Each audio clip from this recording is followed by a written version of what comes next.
Olá, pessoal! Então, nós vamos entrar agora na disciplina de parasitologia clínica. Vocês já passaram pela disciplina de parasitologia básica, né? Como eu tinha comentado com vocês, a disciplina de parasitologia básica, ela foi uma disciplina EAD, né, onde a gente utiliza recursos de vídeos que tem na internet, textos, né, para guiar o aluno para chegar ao conhecimento. Essa disciplina, apesar de estar acontecendo de forma à distância, ela não é uma disciplina EAD igual foi a outra. Tá? Então aqui eu vou dar aula para vocês, tudo certinho, nós vamos fazer uma revisão. Na parasitologia básica a gente vê bastante os ciclos, né? Aquela coisa chata, é uma introdução, né? As doenças, como é. Na clínica, a gente vai aprender a diagnosticar aquelas doenças. Então, eu vou recapitular todos os ciclos das doenças com vocês, porque agora o nosso foco é, dentro desse ciclo da doença, quais são os pontos que a gente pode pegar, os parâmetros que a gente pode utilizar para fazer o diagnóstico dela no paciente. Tá? É uma disciplina bem legal. Vocês se safaram aí da parte prática, eu já falei para vocês, né, que a parte prática a gente trabalha com fezes, olha que interessante, né, aquele cheiro maravilhoso dentro do laboratório.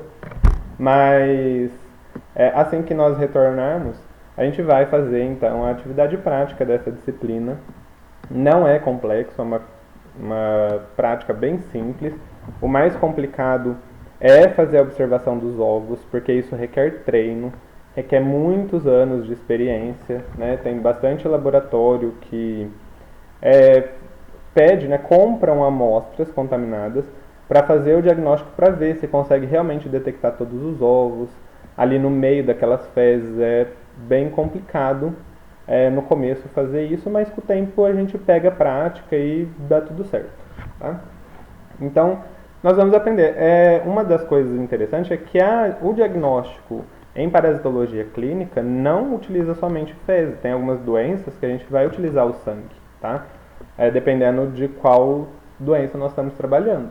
Então já coloquem isso na cabeça, porque muita gente fala, né, e pensa, a parasitologia clínica é só fezes, e não é, porque a gente tem doenças da área da parasitologia que são hematológicas, a doença corre, né, o ciclo desse inseto dentro da corrente sanguínea e aí eles não vão sair nas fezes, como é, por exemplo, um parasita intestinal. Né? Vamos fazer então uma revisão dos conceitos gerais dessa disciplina, né, da parte básica, e de alguns pontos que a gente vai utilizar bastante na discussão aí na parasitologia clínica. Tá? Então, parasitologia em geral, o estudo, né, da parasitologia é fundamental, pois as doenças parasitárias são frequentes na população mundial, muito aqui no Brasil. Né? Imagina o tanto de doenças parasitárias que a gente não tem aqui no nosso país. Então, ela é de grande importância para a gente. Quem gosta da área de análises clínicas ou quem quer ir para análises clínicas precisa estudar bastante a parasitologia. Né? Ela recebeu importância mundial, né, pela globalização, porque esse movimento de pessoas de um lado para o outro acabou levando essas doenças para outros países.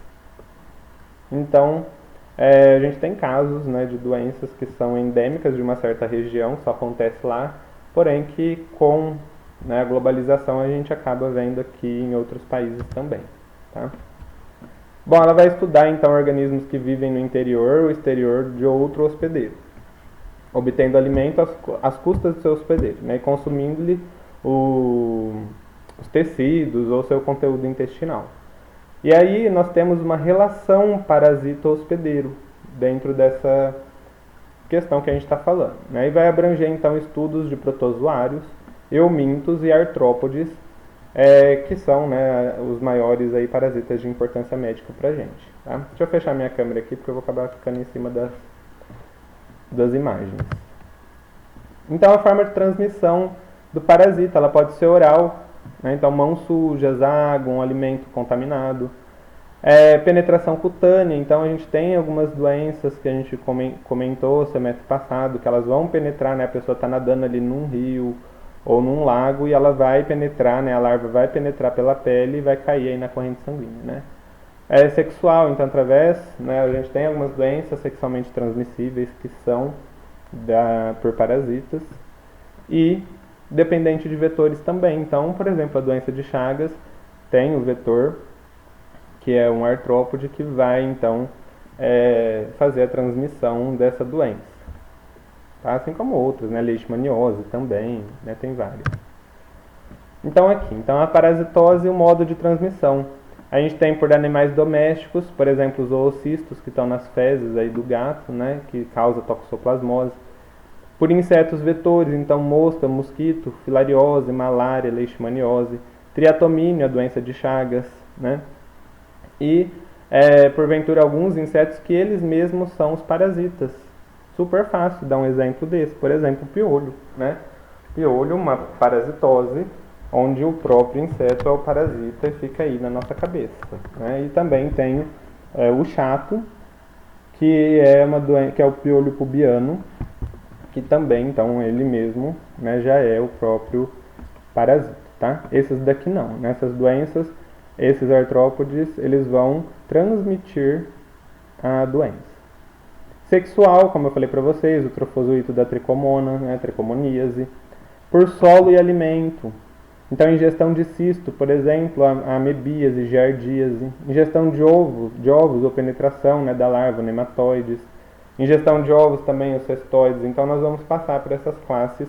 Eu coloquei bastante delas para vocês aí num vídeo no semestre passado. E pela água, né, a larva, quando penetra, por exemplo, esquistossomose. Tá? Tem algumas doenças que elas vão ser um pouco de importância maior por serem endêmicas aqui do Brasil. Nós vamos dar uma atenção maior para elas. Né? Alguns conceitos utilizados por nós na parasitologia. Agente etiológico, grava isso. Agente etiológico é o agente causador ou responsável pela doença. Né? Pode ser um vírus, um fungo, um protozoário, um euminto. Agente infeccioso é o parasita, sobretudo microparasita, né? Então bactérias, fungos, protozoários vivos, inclusive eumintos, capaz de produzir infecção ou a doença infecciosa. Né? Então, o agente infeccioso é aquele que vai estar ali causando a doença, assim como o agente etiológico, que é o agente causador responsável. Tá? A gente volta nesses dois temas aqui para vocês entenderem. Tem doenças que praticamente o agente etiológico é infeccioso também. Tá? Antropozoonose é uma doença exclusivamente humana, por exemplo, alguns tipos de gripe. Ah, mas eu tenho gripe animal? Tenho, por exemplo, a sinomose é uma doença, é uma gripe canina. Tá? E a gente tem antropozoonoses que são doenças exclusivamente humanas. Né? E que aí algumas delas não passam para animais. E a gente tem as doenças que são zoonoses, que são doenças que são de animais, só que também, né, vem pode pegar em seres humanos. Doença metaxênica é quando parte do ciclo vital de um parasita se realiza no vetor. Isso é, o vetor não só transporta o agente, mas é um elemento obrigatório para a maturação ou multiplicação do agente. Por exemplo, a malária e a esquistossomose. Na malária, por exemplo, então eu preciso do mosquito porque o inseto ele vai fazer um ciclo dentro do mosquito. Tá? Então, quando a gente tem isso, a gente chama de doença metaxênica. A doença de Chagas também, né? O parasita ele precisa do triatomínio para ele realizar um ciclo dentro do triatomínio, para aí sim ele vai infectar o ser humano. Tá?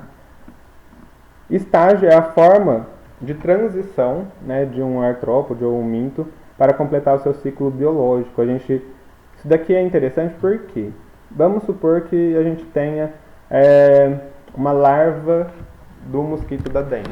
Essa larva do mosquito da dengue não vai ser capaz de transmitir a dengue, tá? Porque ela não vai se alimentar ali do sangue. Então, nesse estágio, que é o estágio larval, o Aedes aegypti não transmite a dengue. Tá? Para ele transmitir a dengue, ele precisa estar no estágio maduro, né, de maturação. Então, as fêmeas elas vão picar para poder obter o sangue para maturar seus ovos. Por isso que é a fêmea que pica. Já anota aí no material. É a fêmea que pica. Né? Por que sempre, na maior parte das doenças, é a fêmea que vai picar? Porque ela precisa do sangue para fazer a maturação dos ovos. E aí, então, essa larva, vamos voltar lá no mosquito da dengue, ela vai se desenvolver, vai se transformar num mosquito, né? Assim que ela se transforma num mosquito, esse mosquito ele ainda não é capaz de transmitir a dengue. Por quê? Porque para ele transmitir a dengue, ele precisa picar uma pessoa infectada com a dengue. Aí sim esse mosquito vai contrair, né, o parasito, vai desenvolver ali o vírus, vai desenvolver dentro dele e aí ele começa a transmitir. Assim como a doença de Chagas, por exemplo. Eu tenho triatomina. O triatomina ele está, vamos supor que ele acabou de eclodir ali, né, dos ovos. Ali quando ele eclodiu, ele é pequeno, né? Ele ainda não é maduro, ele não tem nem asa, para vocês terem uma ideia. Né? Ele vai se desenvolvendo e aí vai passando esses estágios e aí quando ele vira na forma adulta, ele já está apto. Porém, ele não nasce com o parasito dentro dele. Ele precisa picar uma pessoa infectada para aí sim o parasito desenvolver o estágio dentro dele e aí ele começa a transmitir para outras pessoas. Parasito obrigatório é aquele que é incapaz de viver fora do hospedeiro. Por exemplo, Toxoplasma gondii. Né? Ele não consegue se desenvolver sem ter um hospedeiro. Então ele é um parasito obrigatório. Ou seja, para ele existir, ele precisa do hospedeiro. Por quê? Porque tem alguns parasitos que não. Tá? Que não precisam necessariamente de um hospedeiro ali para ele existir, né? Para ele estar vivo. Tá? Período de incubação. É o período entre o tempo da infecção. Então, assim que você, vamos supor, que você recebe a picada aí, né, do mosquito que está te transmitindo a dengue, a malária, ou doença de Chagas, o período de incubação é o tempo que vai ser, né, o tempo dessa picada, né, da infecção propriamente dita, até aparecer os primeiros sintomas. Tá? Profilaxia é todo o conjunto de métodos que visa a prevenção, a erradicação ou controle dessa doença. Tá? Então, profilaxia é super importante para a gente. Então, tudo que a gente vai fazer para controlar a doença é profilaxia. Por exemplo, para dengue, eu falo bastante de dengue, que é uma doença endêmica da nossa região. Né? Para dengue, a profilaxia, uma das profilaxias que a gente vê muito é utilizar a mídia para conscientização da população. Então, passar propaganda para não deixar água em pneu, né, água empoçada, parada. Não deixar água parada é uma profilaxia. Porém, a mídia que você utiliza para divulgar essa teoria para as pessoas mais leigas também é um método profilático. Né? Então, para toda doença, a gente vai ter os métodos profiláticos para evitar a contaminação. Pegando aí no nosso tempo, né, imagina, a gente está combatendo um vírus, então a profilaxia para esse vírus que está aí no mundo hoje em dia né, a lavagem de mãos, utilizar o álcool para você poder esterilizar então a sua mão caso ela esteja contaminada, uso de máscara para você não tossir, não passar nessas gotículas, esses perdigotos carregado de vírus para outras pessoas. Tudo isso são métodos profiláticos e eles são muito estudados, tá? Para a gente tentar erradicar aquela doença. Reservatório. Então, reservatório pode ser o homem, o animal, uma planta, o solo, qualquer matéria orgânica onde esse agente infeccioso vai se multiplicar. Né? Algumas vezes, por exemplo, eu posso ter um reservatório, por exemplo, um animal, que o vírus ou o parasito está ali dentro dele, porém, ele não vai manifestar o sintoma, por exemplo, ele é um reservatório. Tá? Então, lembre-se. Lembre-se também, né, que a gente está falando aqui de parasitos, de vírus, de bactérias. Então, recapitular essa parte, que foi eu mesmo que ensinei para vocês,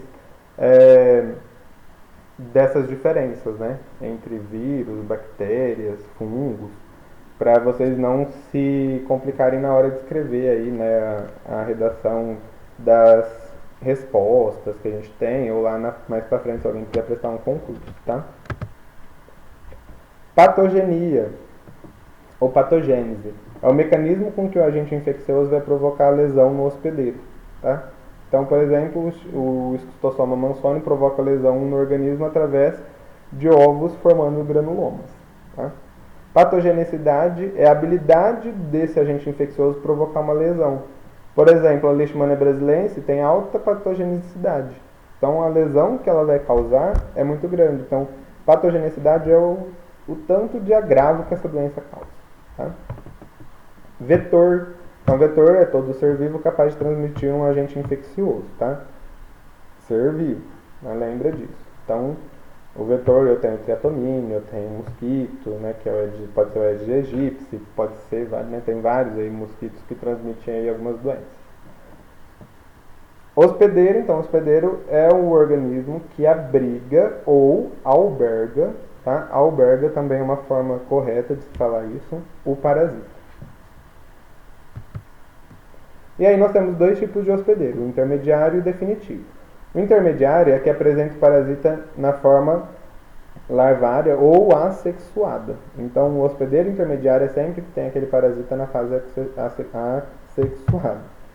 E o hospedeiro definitivo é o que apresenta o parasito na forma sexuada, ou seja, tem uma parte sexuada do ciclo, né, uma parte sexuada do ciclo dentro desse hospedeiro. Né? Então, o Schistosoma mansoni, o hospedeiro intermediário é o caramujo, né? E o hospedeiro definitivo é o ser humano, por exemplo. Né? Então, a parte sexuada do ciclo desse parasito vai ocorrer no ser humano.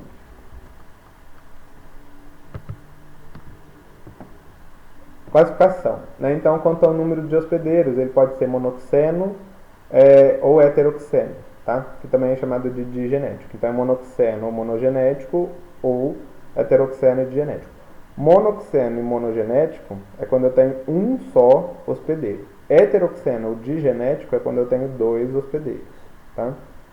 Quanto à localização nos hospedeiros, ele pode ser ectoparasita ou endoparasita. Ectoparasita é quando está fora, né? E endoparasita é quando está dentro. Então, por exemplo, o ectoparasita, o piolho, ele está localizado ali na cabeça, está fora. Né? Endoparasita, por exemplo, a doença de Chagas. Né? É um endoparasita, porque está aí dentro da corrente sanguínea. Né? Número de células desse parasita pode ser unicelular ou pluricelular. Bom, vamos ver aí a questão do monoxeno. Tá? Então, como eu falei para vocês, são parasitas que realizam seu ciclo em um único hospedeiro. Né? Possui apenas o definitivo. Por exemplo, Ascaris lumbricoides, que é a lombriga, ou Oxyuris, ele possui apenas um hospedeiro, que somos nós, os seres humanos. Tá? Não tem outro animal envolvido ali na transmissão. A gente vai ingerir esses ovos, nós vamos nos contaminar, então a ingestão pode ser por água contaminada ou por um alimento contaminado, e esse parasito vai fazer o seu ciclo dentro do nosso corpo, e aí nas nossas fezes vai sair os ovos deles, infectando outras pessoas, tá? Então aqui, ó, o Ascaris lumbricoides, como eu estava falando para vocês, né, o ovo sai ali pelas fezes, a gente vai fazer a ingestão desse ovo, assim como o Enteróbios vermiculares também. E heteroxeno, ou digenético, é quando os parasitas eles precisam passar por pelo menos dois hospedeiros, por exemplo, Schistosoma mansoni e Trypanosoma cruzi. Então, nesse caso, olha, por exemplo, eu tenho aqui o ciclo no homem, depois eu tenho o ciclo que acontece no caramujo, no caso do esquistossoma. Trypanosoma cruzi, né? Como eu falei para vocês, da doença de Chagas, eu tenho o ciclo que ocorre dentro do triatomínio e eu tenho o ciclo que ocorre dentro do ser humano, ou seja, eu tenho duas espécies envolvidas aqui, tá? Ectoparasita, eu já falei, então piolho, sanguessuga, pulga são ectoparasitas, e endoparasitas, tênias, lombriga, esquistossoma, tudo aquilo que está dentro, né, do hospedeiro, a parte interna do hospedeiro. Parasitas unicelulares são os protozoários, então eles são apenas uma célula que está causando problema ali, né?